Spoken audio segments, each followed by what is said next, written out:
hola, ¿qué pasó acá? ¡Qué momento! Sean bienvenidos y bienvenidas al único programa de ecología de la televisión argentina que en este 2025 arranca su 10ª temporada. 10 temporadas es un montón de tiempo.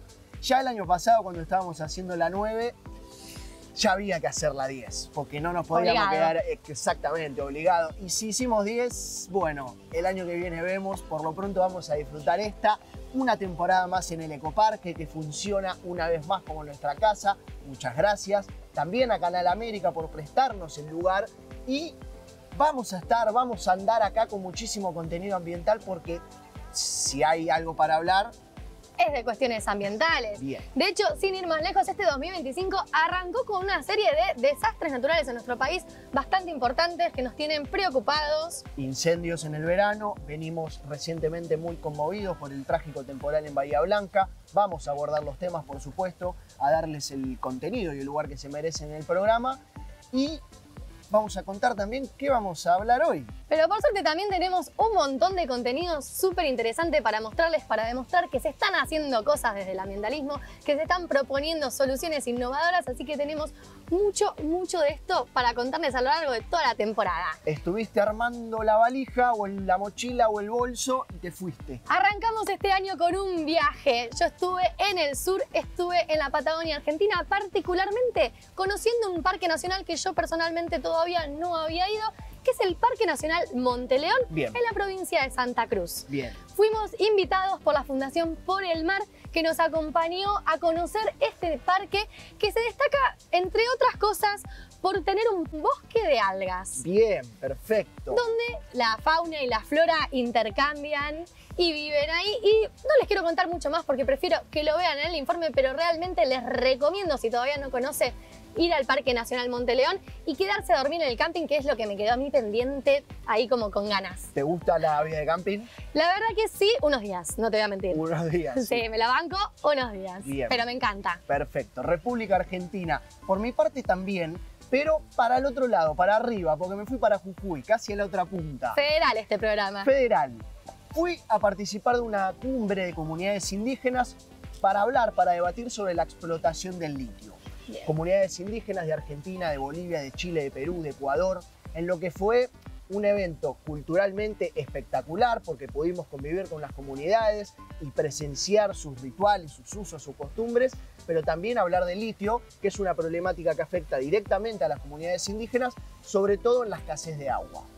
Así que bueno, ahí fuimos. Y hay una novedad importante respecto al tema que tiene que ver con el Banco Mundial, porque el Banco Mundial recientemente destaca y sobre todo defiende las costumbres de las comunidades indígenas, y por eso suspendió un estudio muy importante que se iba a realizar en Salinas Grandes. Así que también hay novedades y movimiento respecto al tema comunidades indígenas y litio. Así que nos mantendremos informados a lo largo de toda la temporada, me imagino, con estos temas. Por supuesto que sí. Y como siempre no puede faltar nuestro Es Posible. Uno va por la calle a veces, o cuando está, por ejemplo, en la naturaleza, en un parque nacional, en un bosque, y ves un frutito, una plantita y decís, che, ¿esto se comerá? ¿Vos sos de los que lo agarran? Yo en general sí. Yo soy de las que no. ¿No? Y soy de las que hasta que no me dicen, che, esto se puede comer tranquila, y no me animo a probar por mi cuenta. Yo soy un poco más mandado, sigo acá perteneciendo a este mundo, así que por ahora sigue todo bien, pero lo importante es preguntarse si es posible alimentarse con plantas silvestres.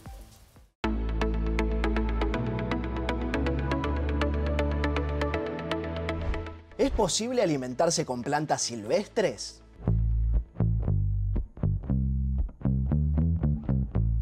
En una caminata por el campo o incluso en la ciudad, con solo estirarnos un poco hacia esas ramas al alcance de la mano, aparecen los tentadores frutos y con ellos la duda: ¿se podrán comer?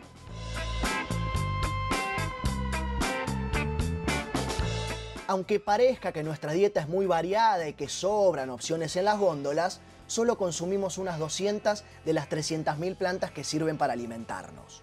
Es más, la mitad de las proteínas y calorías vegetales provienen de solo 3 cultivos: maíz, arroz y trigo. En España, el proyecto Plantas Olvidadas sirvió para identificar especies arbóreas y arbustivas que abundan en los sistemas forestales más amenazados por el cambio climático. Comestibles que, a pesar de tener interés nutricional, actualmente ni se recolectan ni se comercializan. El plan europeo cuenta con una inversión de más de 2 millones de euros.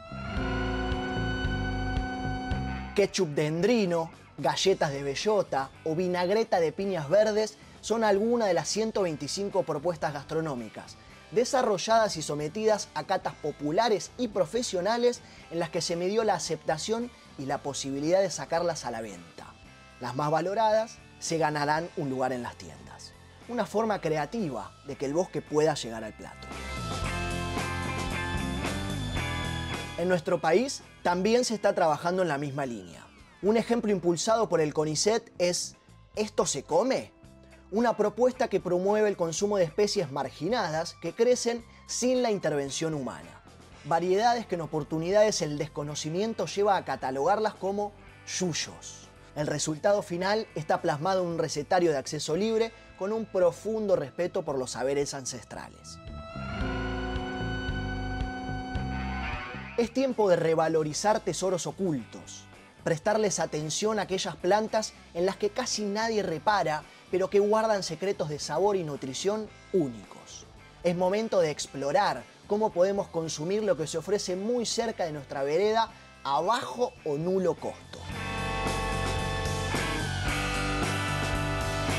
El placer de tomar la comida de la misma madre naturaleza es inigualable. Te invito a debutar en la cosecha urbana. Es posible.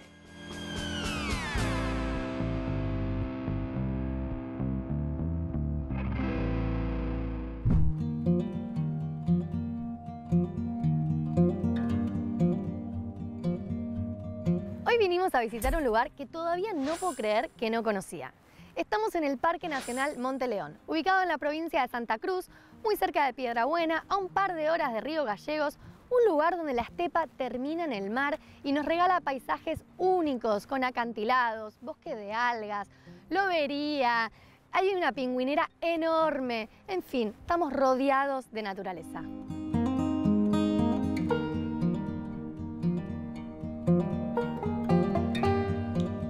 Estamos con Mariela Gauna, intendente del Parque Nacional Monte León. Quiero que nos cuentes un poquito, para todos los que no conocen el parque, un poco la historia y el distintivo, esa magia que tiene este parque nacional. Bueno, la verdad que Monte León es un parque que yo siempre digo enamora. Es un parque que por ahí no era tan conocido, tan difundido, es un parque que ya tiene 20 años, en el 2004 fue su creación. Es el primer parque marino costero que tiene el Sistema Nacional de Áreas Protegidas en general. Y dentro de la motivación que trae conocer este parque, estas bellezas, está muy relacionado con lo que es la fauna costera. O sea, tiene una hermosa pingüinera de pingüinos de Magallanes, apostaderos de lobos, aves marinas y después, bueno, lo que todo el mundo atrae o llama poderosamente la atención son estos bellísimos acantilados que podemos ver a lo largo de la costa. Con estas formaciones tan caprichosas quizás, que unen esta estepa con el mar. Que además tiene una característica única, que es que cuando baja la marea se despeja y se descubre todo el fondo marino y podés caminar por ahí, ¿no? Sí, es así. La verdad que, bueno, una de las cosas, de hecho, es uno de los lugares preferidos para mí, si me preguntan, es la caminata intermareal. O sea, es esta caminata que te invita a recorrer lo que es este mundo tan particular, con esa biodiversidad que tenemos de plantas, de seres, de animales, que por ahí no estamos acostumbrados a verlos, a poder vivirlos, a poder disfrutarlos, así que para mí es uno de los lugares favoritos, los imperdibles. Perfecto, la verdad podemos dar fe de eso, hicimos la caminata, nos encantó. Como siempre hay que estar atentos y a escuchar a los guardaparques para entender los horarios de la marea y estar atentos a que no te agarre. Por otro lado, acá en el Parque Nacional sé que estuvieron metiéndole muchas pilas para poder mejorar la infraestructura, para poder ofrecer nuevos servicios. ¿Qué estuvieron haciendo estos últimos años? Sí, bueno, es así. Dentro de las áreas protegidas, la verdad que necesitamos mejorar todo lo que es la oferta recreativa, los camping, proveedurías, los senderos y demás. Entonces venimos trabajando arduamente estos últimos 3 años, quizás hasta un poco más, poniendo en valor los senderos que ya existían con su cartelería y demás, dando mucha difusión a estos atractivos, y por otro lado al área de la costa donde teníamos un edificio, una proveeduría con 10 parcelas de acampe. Estas 10 parcelas se reacondicionaron en este último año se hicieron unos parapetos que funcionan como un reparo, que es algo que la gente buscaba y mucho. Nosotros mismos, que si bien amamos y disfrutamos de estar acá, también somos conscientes que el viento juega un favor que a veces nos termina como llevando la atención para otro lado. Entonces estos parapetos ayudan mucho a la experiencia del visitante, a poder disfrutar aún más, a poder traer la comida, a utilizar el fogón para hacer un asadito o lo que fuese, y de esa manera disfrutar mucho más, poder permanecer más tiempo sobre la costa. Los resultados son magníficos porque la verdad que estamos viendo la devolución en esta temporada de los visitantes que se han acercado a Monte León buscando este lugar, este rinconcito que todavía faltaba por explorar, y todos se van satisfechos. Bueno, uno de los grandes distintivos que tiene el Parque Nacional Monte León es su bosque de algas.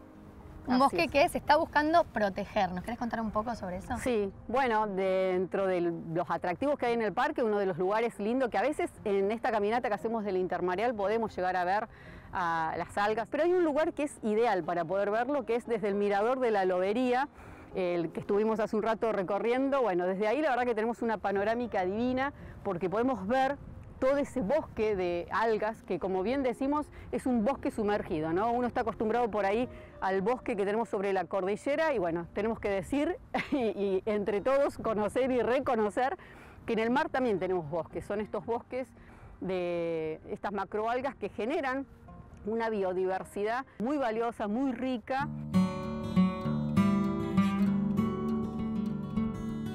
A conocer el Parque Nacional Monte León nos invitó la Fundación Por el Mar. Primero que nada quiero agradecerles muchísimo por esta invitación, lo estamos disfrutando un montón, pero quiero que nos cuentes un poco qué hace la Fundación Por el Mar y cuál es la alianza que realiza junto al parque.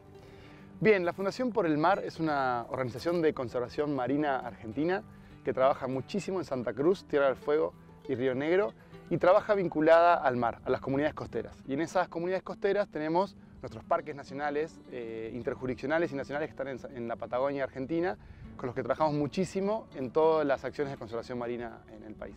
Por el Mar es una organización basada en ciencia, basada en la conservación del ambiente, formada por un equipo interdisciplinario que tiene biólogos marinos, investigadores, gente que trabaja con las comunidades muy estrechamente en educación ambiental. Y lo que buscamos es dar a conocer a la comunidad de Santa Cruz en particular este tesoro submarino que son los bosques de algas gigantes. En el planeta existen estos bosques hace mucho tiempo. En muchos lugares están retrocediendo, se están perdiendo estos bosques. Casi el 40% de los bosques del mundo está en franco retroceso, excepto en la Patagonia Argentina. En Santa Cruz en particular estos bosques todavía se encuentran en un excelente estado de conservación y es una responsabilidad para nosotros y parte de nuestros proyectos lograr convencer a toda la comunidad del valor que tienen estos bosques sumergidos de macroalgas. Pero además de todo esto, hay un proyecto de ley, hay una discusión que se está dando en el mismísimo Congreso de la Nación para extender, ¿no?, la protección que hoy ya tiene el Parque Nacional. Sí, es así. Hay un proyecto para crear lo que es el Parque Interjurisdiccional Marino Monte León, y justamente abarcaría en forma de espejo, podríamos decir, lo que es Monte León hacia el mar, hacia la altura de la Milla 12. Y bueno, uno de los principales objetivos es justamente poner el foco en estos bosques de macroalgas y bueno, y demás especies, recursos históricos y culturales que también tenemos sumergidos en el mar. Así que bueno, estamos muy contentos y entusiasmados también con ese gran paso que estamos por dar. ¿Y qué es lo que se viene en el Parque Nacional Monte León? ¿A dónde se apunta? Mira, nosotros lo que queremos y seguimos trabajando es justamente en la difusión, ¿no? En la difusión de que se conozca cuál es el rol del área protegida, cuáles son los proyectos de conservación que se llevan adelante, que la gente se atreva a venir, a disfrutar, a conectarse con la naturaleza, con el mar, con la estepa, porque la verdad que nuestro trabajo, si bien nosotros amamos lo que hacemos, pero de nada sirve si los que están a nuestro alrededor, las comunidades vecinas, la gente de la provincia de Santa Cruz y de todo nuestro país, no vienen, no se atreven a conocerlo, a disfrutarlo y verdaderamente se suman a este gran trabajo que es la conservación, ¿no? O sea que muchos lo hacemos con pasión, otros nos miran como bicho raro porque estamos en el medio del campo, pero bueno, nuestra misión es eso, o sea, el para dónde quiere ir Monte León es seguir creciendo como área protegida, seguir fortaleciendo los proyectos, seguir trabajando mucho con las escuelas para que vengan los chicos de todas las edades, familias y demás, seguir mirando hacia el mar y buscando proteger al mar. Las áreas protegidas son una herramienta fundamental para resguardar la biodiversidad y extender esta protección al mar es un paso estratégico para asegurar la supervivencia de estos ecosistemas. En Ambiente y Medio creemos que siempre el mejor camino es el de la conservación y de buscar un equilibrio con la naturaleza.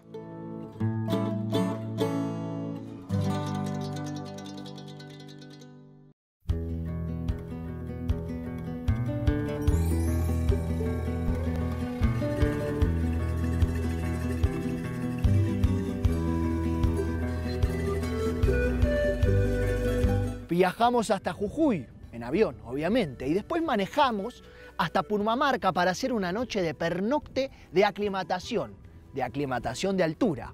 Porque al día siguiente, es decir hoy, íbamos a viajar, es decir estamos, en el Moreno, a 3.600 metros sobre el nivel del mar.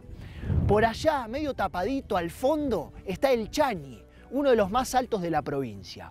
Acá estamos en el Cerro La Cruz, puede ser con un poco de viento, pero también con uno de esos paisajes hermosos y bellos que solo Ambiente y Medio te puede prometer.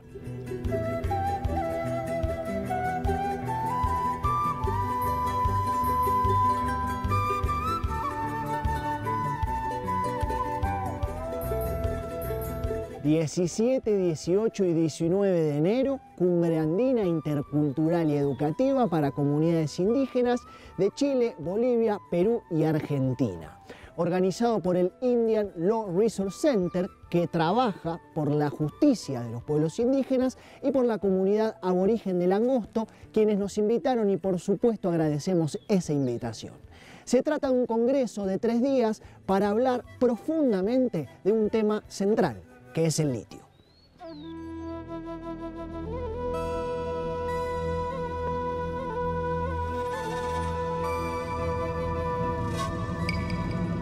El litio, ese metal preciado, de moda, conocido como oro blanco y que se utiliza para la fabricación de baterías, lógicamente de litio. Autos eléctricos, celulares, dispositivos electrónicos, baterías de almacenamiento. Un litio que puede extraerse y obtenerse en distintas superficies y una de ellas son los salares. La problemática de la extracción de litio en los salares es la demanda de agua que se utiliza. Agua que por supuesto se extrae del lugar y que afecta a las comunidades que viven y que rodean a esos salares. Este congreso de 3 días, en lo que estamos escuchando un ensayo justamente de las comunidades indígenas, en este caso de Bolivia, son todas comunidades que viven justamente en salares. El Salar de Uyuni en Bolivia, también en Chile, también en Perú y por supuesto aquí en Salinas Grandes en Jujuy. Como les dije, mañana empezará propiamente el evento, pero una advertencia para mí muy temprano.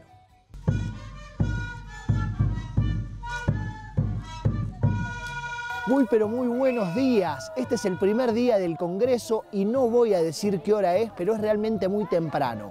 Nos despertamos a ver los usos y costumbres de la delegación boliviana del Salar de Uyuni. Así que antes de que salga el sol están haciendo sus rituales y luego sí el Congreso.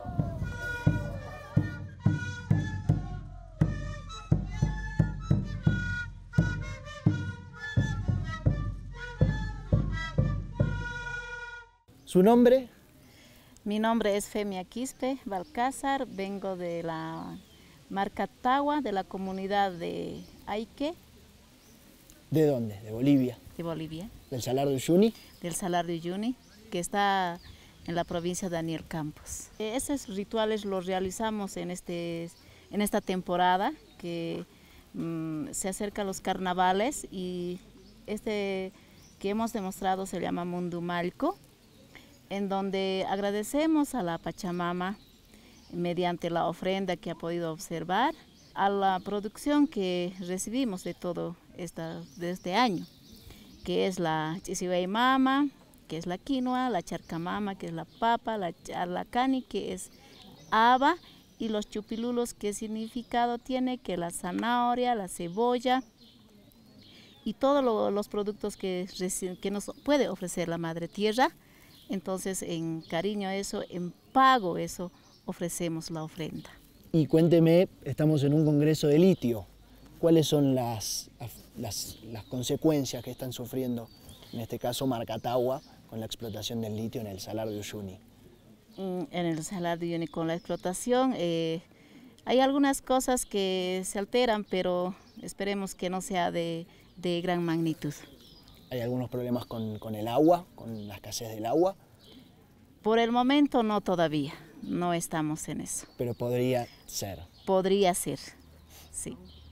¿Y qué significa para ustedes estar acá en el Congreso?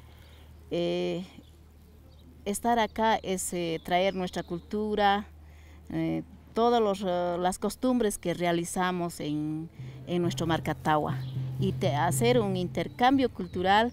También aquí venimos a aprender y a ver las diferentes costumbres y culturas que existen.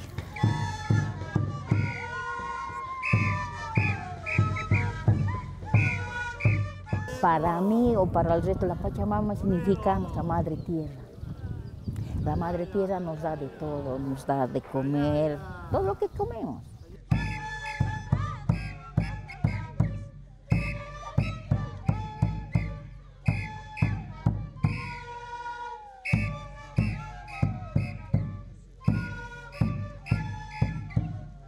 Nosotros en la cuenca de Salina Grande tenemos problemática de la falta de agua en todas las comunidades por distintas causas. La falta de comunicación, que nosotros es muy importante tener y no la tenemos. También nos falta es la energía, tenemos energía pero todos los días se corta, hay fallas, mucha gente se le queman los equipos y no denuncian porque sale más caro ir a denunciar, llevarle el equipo, que vengan a ver. Es todo un tiempo y pérdida para las comunidades. Bueno, la cumbre que se está realizando ahora el 16, 17, 18, 19 acá en el Moreno es especialmente porque hemos visto que los países vecinos, como sea Chile, Bolivia, Argentina, tienen la misma problemática, tienen las mismas empresas, tienen las mismas realidades. Eso da mucho a que charlemos, conversemos con las realidades conjuntas y las mismas. Pero era importante que nos juntemos para hacer, no solo saber, sino para conocernos y demostrar que las comunidades no estamos solos, estamos juntos en este desafío que se viene, que se dice cambio climático. No queremos ser excluidos de eso, queremos ser parte y saber qué es lo que vamos a hacer dentro del cambio climático.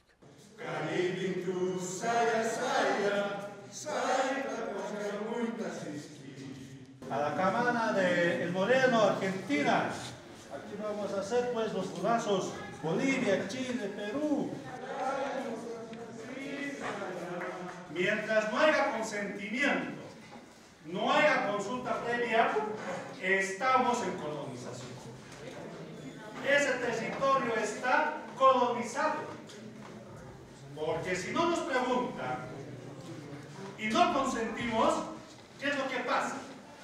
El Estado saca leyes, decretos, indicando que ellos sacan las leyes y que ellos tienen derecho a explotar ese recurso.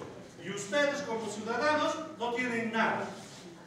Y como ciudadanos somos de la tierra.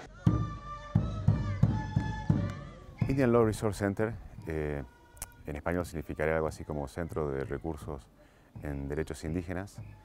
Es básicamente una oficina de abogados indígenas fundada en 1978 y dirigida por abogados indígenas de Estados Unidos.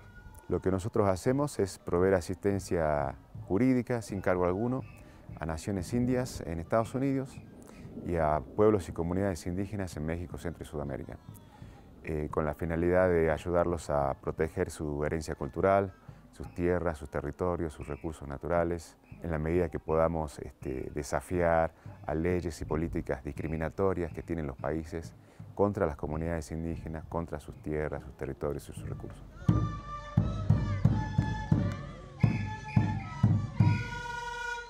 Bueno, mi nombre es Rodrigo y soy de la comunidad de Pozo Colorado y vivo acá de que nací, de que crecí y siempre está la lucha por la mega minería que no se haga dentro de este lugar, defendiendo los territorios, en especial la salina, porque hemos nacido, hemos crecido, hemos vivido de la salina y por eso defendemos que no se haga la explotación de litio y por eso nosotros como pueblo originario estamos defendiendo esta salina y para que quede para la otra generación. Por eso es la lucha más larga que decimos sí al agua, no al litio en Salinas Grande.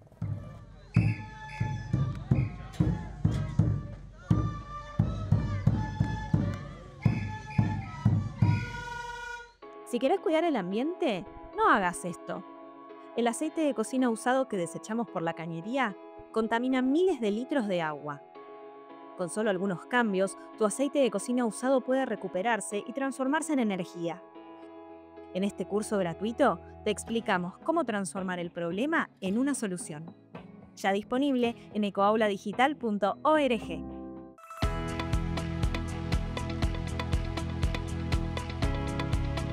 El año pasado, en la temporada 9, porque esta es la temporada 10, hicimos una entrevista con la señora ministra de Ambiente de la provincia de Buenos Aires, Daniela Vilar, y ese día nos contaron que firma mediante y pendiente se iba a oficializar la apertura de la reserva de Santa Catalina, dependiente de la provincia de Buenos Aires, que queda en Lomas de Zamora, y esa firma ya sucedió.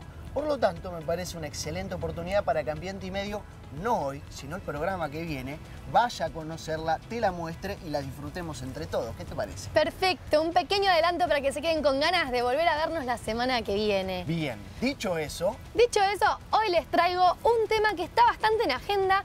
El presidente de Estados Unidos, Donald Trump, que acaba de asumir a su nueva gestión, parece que tiene una prioridad bastante rara, que es retraer la prohibición que existía sobre los sorbetes, las pajitas de plástico. Fundamental.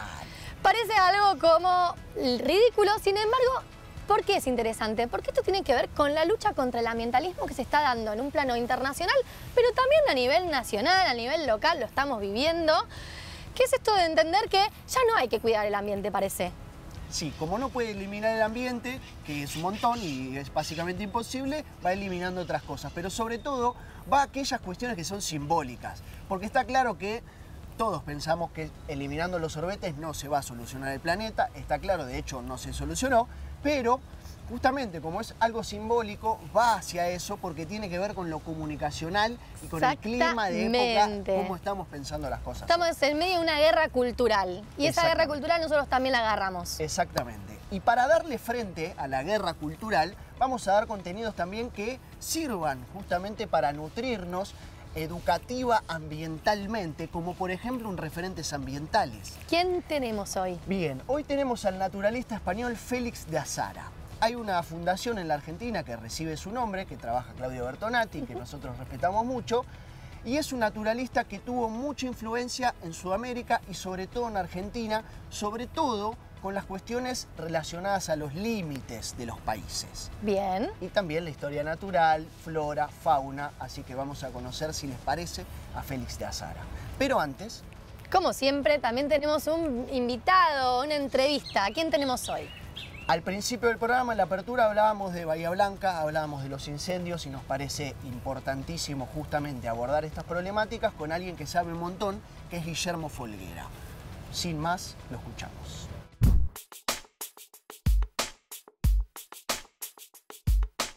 Es investigador del CONICET, biólogo y filósofo. Hoy nos visita el gran Guillermo Folguera. Hace rato queríamos tenerte, Guille, así que, bueno, ya estuvimos bastante en el programa, pero no como entrevista. Una alegría estar acá, así que muchísimas gracias por el convite. Bienvenido. Y por el lugar hermoso. Hermoso, sí, muchas gracias por venir. No, un placer. Voy a arrancar por un tema que nos tiene a todos muy conmovidos, que es el trágico temporal de Bahía Blanca. Preguntarte cómo ves vos que se vincula con la crisis climática. Es el punto principal. No fue un accidente. Yo creo que ahí entrar por la pregunta en torno a qué está pasando, no solo Bahía Blanca, una parte importante de la provincia de Buenos Aires y la información que viene de Tucumán, de Jujuy, otras provincias inundadas, y sacarle la idea de, porque es una tragedia, hay que ver el número final de personas fallecidas, pero no accidentalmente, hay una serie de causas y una, como vos planteás, tiene que ver con la crisis climática, que entre las cosas que predice, además de este calor horrible que soportamos en el verano, es cambios en los regímenes de precipitaciones como una de las causas principales. Grandes situaciones de sequía y de golpe precipitaciones muy marcadas y que te llueva lo que históricamente podía llover en 15 días. Suelos que ya no retienen agua, humedales que ya no están y que hay negocios inmobiliarios, donde había ecosistemas que podían retener cierta cantidad de agua, hoy hay cultivos que prácticamente no retienen agua, suelos comprimidos, digo, toda una serie de factores que claro, los pones y a nivel sinérgico se suman, se multiplican y generan lo que estamos viendo en estas horas. Hace ya 13 años, el CONICET, instituto al que perteneces, lanzó un estudio en donde advertía de alguna manera la vulnerabilidad en la que se encontraba la cuenca de Bahía Blanca.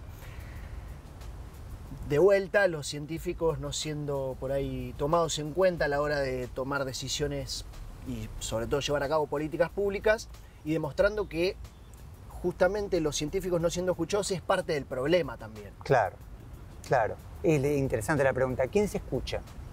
Digo, no se escucha a científicos que generan alarmas, no se escucha a científicos que generan la pregunta ¿qué significa este tipo de política? Digo, venimos de la situación de incendios en Corrientes, pero principalmente en Neuquén, en Chubut y Río Negro.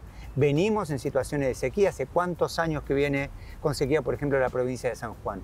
¿A quiénes sí se escucha? Digamos, esa pregunta yo creo que es la que hay que habilitar. Y yo creo que se escucha básicamente a una lógica corporativa, empresarial, que no está permitiendo generar políticas de prevención. Argentina hoy no tiene prácticamente política de prevención ni para evitar incendios, ni para evitar sequías, ni para evitar inundaciones, ni para evitar enfermedades, digo. ¿Cuál es el registro hoy Argentina de cáncer o de autismo, por ir a alguna de las enfermedades que estamos tratando de seguir y acompañar comunidades? Para las personas que están viendo de tu programa, yo creo que la clave acá es entender que no se trata solamente de prohibir, sino justamente cómo digitamos. Por ejemplo, la pregunta de, bueno, si no se puede producir algo que puede propiciar el aumento de inundaciones, ¿cómo generamos una forma de producción que te haga que, por ejemplo, que si llueve el suelo tenga capacidad de retener? O ¿estamos en contra de cualquier negocio inmobiliario? No, pero evidentemente un negocio inmobiliario que está encima de un humedal es un problema a la hora de retener agua porque actúan como esponjas. Por eso ponemos énfasis siempre que no se trata, el debate no es ambiente-producción. No, yo también quiero producción. Mi viejo históricamente tuvo una pyme, pero quiero que sea una producción compatible con el ambiente y con la calidad de vida de las comunidades. Te escuché hablar reiteradas veces en los medios, sobre todo poniendo el foco en la inutilidad de hacernos la pregunta si los incendios forestales son a causa de la acción humana o de forma natural. Claro. ¿Por qué? Porque mezcla, igual que con las inundaciones, porque tenés, por un lado, una situación natural en el sentido de una naturaleza que responde en esto que hablamos, a nivel térmico, a nivel precipitaciones, pero tenés una acción antrópica, una acción humana, que está obviamente vinculada con una lógica capitalista, que te dice que se pueden seguir liberando gases de efecto invernadero, que te señala que se puede seguir contaminando un río o sobreconsumiendo agua. Bueno, entonces la cuestión de separación entre lo natural y lo social también hay que discutirlo. También la idea de, como hablábamos antes, de producción y cuidado, yo creo que ha quedado caduco esa discusión. Y en todo caso la pregunta, habilitar una pregunta que tiene algo de utopía, a mí me gustan las utopías, creo que, como decía Galeano, nos permiten caminar, que es la pregunta, ¿cómo queremos vivir? Digamos, ¿cómo queremos vivir? ¿Qué significa estar en verano bajo un árbol o no estar? Todos tenemos esa experiencia. ¿Qué significa tener agua para hidratarnos o refrescarnos y no tenerlas? ¿Qué significa tener una persona que se enferma en tu familia o no tenerla? Digo, volver a preguntas básicas, a preguntas fundamentales. Y son preguntas incómodas. Son preguntas muy incómodas. La gente del otro lado debe estar diciendo, pero el país necesita producir, pero el país necesita exportar. Estoy de acuerdo, pero una comunidad enferma no es una opción. Y pareciera que lo es. Entonces, se trata de habilitar la pregunta que traza tanto lo ambiental como lo social, que es la pregunta por cómo estamos eligiendo vivir en nuestra vida, en nuestro presente y en las futuras generaciones. Hace un ratito creo que intentaste deslizar lo que voy a decir ahora, que voy a tratar de decir ahora. Siento que desde hace un tiempo, sobre todo desde diciembre del año pasado, estos eventos, incendios, inundaciones, se le está dando un abordaje que tiene que ver con la emergencia, si se quiere. De hecho, bueno, la autoridad hoy del Servicio Nacional de Manejo del Fuego es el Ministerio de Seguridad, ya no el Ministerio de Ambiente. Con lo cual se le está dando a estas problemáticas y a estos desastres la visión desde atender la urgencia, y son cosas que básicamente vienen por orden divino y no hay nada para hacer. Exacto. ¿Cómo se trabaja para que eso justamente no sea así? Porque también hay un trabajo comunicacional de llevarlo a ese terreno. Tal cual. Primero sacarle el carácter, y me entendiste efectivamente bien, el carácter catastrófico accidental, digamos. Uy, nos pasó esto. Uy, de golpe tenemos 4 provincias bajo fuego. Uy, de golpe nos llovió. No, se trata de esos patrones. Es lo que estábamos esperando hace 20 años, 25, 30, que venimos señalando eso. Bueno, entonces, ¿cómo nos preparamos como país, como provincia, como municipio frente a eso? Y después uno tiene 3 etapas. Primero tenés una etapa de prevención. Prevención o bien de que no llegue un agente químico al río, o bien de evitar una inundación, o bien evitar un incendio, una sequía. Yo invito a que piensen dentro de sus distritos cuáles son las políticas preventivas que se toman. Después tenés una parte, esto es la parte de prevención. Después tenés una parte de mitigación, que es cómo se apaga un fuego. Y ahí te aparecen de vuelta nombres específicos. No le hizo un favor al país el gobierno de Milei financiando la parte de fuegos, que ya de por sí admitía críticas. Digo, la idea de pensar que el Estado tiene que recortar por todos lados y que básicamente se trata de ver de dónde sacamos dinero y que eso no va a tener consecuencias es falaz. Y después tenés una fase de restauración de las condiciones de vida de las comunidades. Y ahí, de vuelta, digo, junto con una situación de falta de prevención, un problema en la mitigación, tenés que todos estos procesos no hacen más que agravarte lo que estamos viendo como un proceso impresionante en el país, histórico, pero que en los últimos 50 años se ha agravado, que es la desigualdad social. Vos tenés gente que cada vez vive peor, tenés gente que cada vez es más pudiente, y estos procesos de destrucción, impresionante con la cantidad de gente que hablamos de Bahía Blanca, pero antes nos pasaba lo mismo con Río Negro o Chubut, la gente que vive mal vive peor. Entonces, entender que discutir estos temas no es un tema de agenda europea, no, se trata de discutir la calidad de vida, de hecho, que hoy tienen las comunidades en nuestro país. Guille, mencionaste veneno, te iba a hacer alguna pregunta respecto a eso, Sí. Lo recomendamos y lamentablemente nos quedamos sin tiempo, si no te estaría preguntando muchas cosas más, sobre todo de agrotóxicos, de agroquímicos. Si te parece, la dejamos para la próxima. Sí, un placer y gracias, gracias por todo esto y muy importante lo que haces.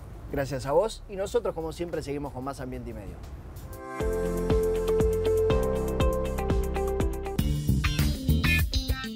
En plena crisis climática, con incendios récord, sequías extremas y un planeta al borde del colapso, Donald Trump tiene una nueva causa: devolverle los sorbetes de plástico a Estados Unidos.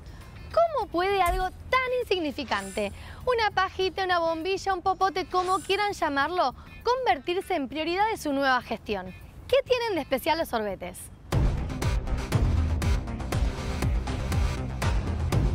Vamos con un poco de datita. Según un informe de Ocean Conservancy, cada año más de 19 millones de toneladas de plásticos terminan en los océanos. Los sorbetes se encuentran entre los 10 residuos más encontrados en las limpiezas de playas de todo el mundo y significan un verdadero peligro para la fauna marina. A esta altura, seguro ya todos conocemos las imágenes de la tortuga con un sorbete atascado por la nariz. Además, están hechos a base de combustibles fósiles, es decir, de recursos no renovables, y su uso rara vez supera los 15 minutos, mientras que pueden tardar más de 400 años en degradarse. Por todo esto, muchos países y ciudades del mundo prohibieron su uso masivo. Pero la solución que se impuso, los sorbetes de papel, tampoco son la solución. En esta parte, hay que admitirlo, Donaldo tiene un buen punto. Los sorbetes de papel se deshacen en la bebida, lo que hace que muchas personas tengan que usar más de uno por vaso y al final no terminan cumpliendo bien su función. Pero lo que nadie está diciendo es que el problema no es el material, sino el descartable. La economía circular no propone cambiar plástico por papel, sino disminuir el consumo. Si el sorbete es realmente necesario, como en casos médicos o para personas con movilidad reducida, la alternativa está en los reutilizables, no en seguir produciendo millones de descartables que terminan en el mar. Porque el problema nunca fue el sorbete, es su descarte. Para Trump, los sorbetes no son solo un objeto descartable, sino más bien una declaración de principios. En su campaña del 2019 llegó a venderlos como merchandising, parafraseando su reconocido eslogan de campaña por "hagamos a los sorbetes grandes otra vez". Y aunque los sorbetes puedan parecer un tema menor, son la excusa ideal para instalar la idea de que cuidar el ambiente es algo innecesario, una moda progresista. Lo que estamos viendo es parte de la guerra cultural que la ultraderecha le declaró al ambientalismo. Y Trump no está solo. En Argentina, Javier Milei se sumó a la ola del negacionismo climático, desfinanciando políticas ambientales y acusando a la Agenda Verde de ser un plan del socialismo global. En su discurso, cualquier regulación ecológica es vista como un ataque a la libertad individual. El caso de los sorbetes es una muestra de algo más grande. Representan una idea que rechazan, la de un mundo donde el consumo tenga límites. La guerra cultural contra el ambientalismo es una guerra contra la ciencia y contra nuestro propio futuro. Convertir un problema ambiental en una bandera ideológica no lo hace desaparecer. Porque al final del día las temperaturas siguen subiendo, los plásticos siguen contaminando y la crisis climática no distingue entre izquierda o derecha. Tal vez en unos años, cuando miremos para atrás, recordemos esta época como aquella en la que algunos líderes luchaban por los sorbetes mientras el planeta se derretía.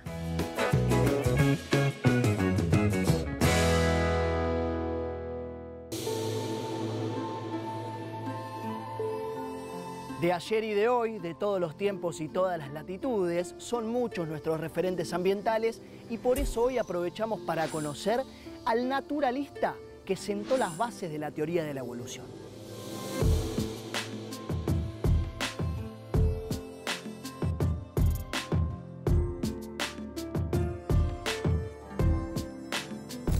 En Barbuñales, en la provincia de Huesca, en España, el 18 de mayo de 1742, nacía de nombre completo Félix Francisco José Pedro de Azara y Perera, más conocido como Félix de Azara.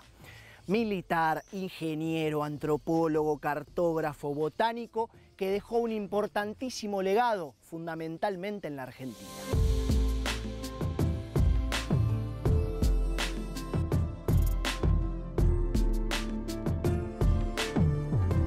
A lo que conocemos como cuna de oro, este señor lo representa de manera perfecta, familia de la realeza.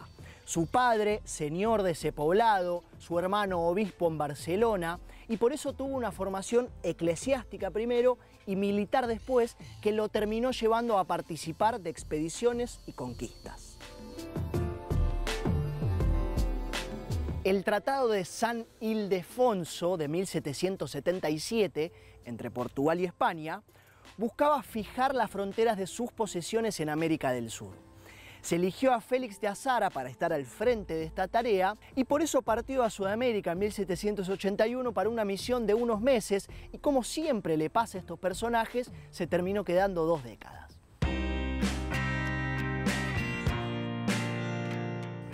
Esto que voy a contar es interesante, porque inicialmente viaja a Asunción para encontrarse con el comisario portugués y delimitar las fronteras, pero la estrategia portuguesa era dilatar ese encuentro para justamente, mientras tanto, seguir expandiendo territorio. Tardaron años en llegar, y mientras tanto Félix de Azara se sentía detenido de alguna manera porque tenía una misión que cumplir y sentía que no podía irse a ninguna parte, en principio.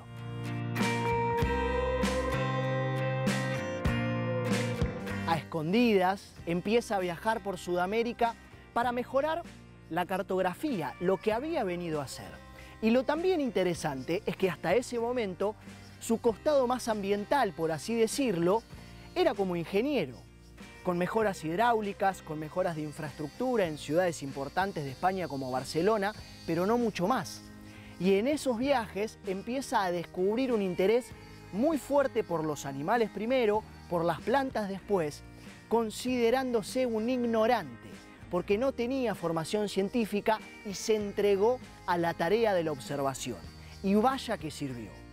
De ignorante a propiciar un servicio útil para la comunidad. Me parece que es un mensaje interesante para algunas cuestiones de la vida.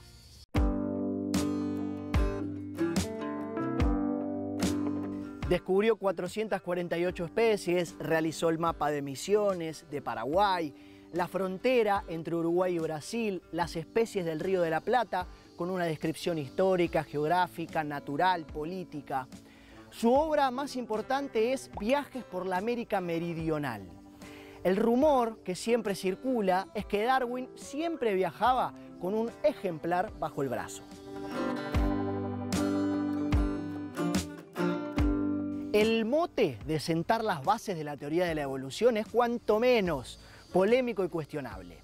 En principio, Félix de Azara manejaba una dimensión creacionista, lo distinto, lo contrario a evolutivo. Sin embargo, su obra constituye un encomiable estudio descriptivo que fue valorado y estimado, esto sí, por el propio Darwin. La vida siguió, él regresó a Europa en 1801 para publicar su libro y periplos más, periplos menos, termina en su Barbuniales natal, donde a causa de una neumonía fallece en octubre de 1821.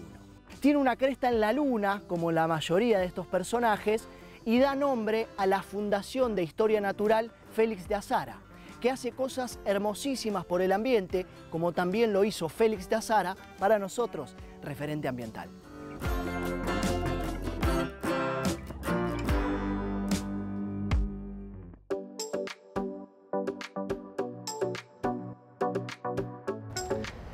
La unidad Rossum 7134 naufraga en una isla desierta y debe aprender a sobrevivir y adaptarse a las inclemencias del entorno. Es un robot de casa, de tareas del hogar, del cuidado del hogar. Y en este futuro distópico en donde no hay humanos, debe aprender a relacionarse con los animales para poder sobrevivir y en eso termina adoptando una cría de ganso. Esta película, que se llama Robot Salvaje, The Wild Robot, es cineambiental porque transcurre, como dije, en un futuro distópico, en donde sobrevuela la idea de que es el cambio climático el que ha provocado esas consecuencias, pero además es una historia bellísima en donde un robot debe desaprenderse, desendurecerse, justamente para poder adaptarse y ve en esa cría de ganso el futuro de la humanidad. Que el cuidado y el amor por esa cría justamente es lo que va a resolver todos los problemas. Y ahí termina descubriendo que también hay emociones en la vida misma impropias de un robot que tienen que ver con la soledad, con el amor, con el miedo, justamente a un ser querido como en este caso es una cría de ganso. Recomiendo esta película que es hermosísima. Me diste muchísimas ganas de verla, honestamente.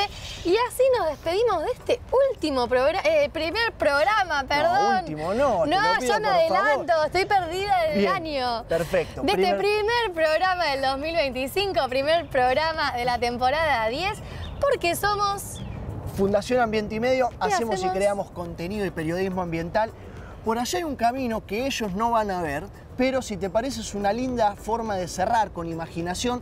Lo que sí te puedo decir es que ese camino nos conduce directamente al programa próximo. Vamos entonces. Chau, nos vemos.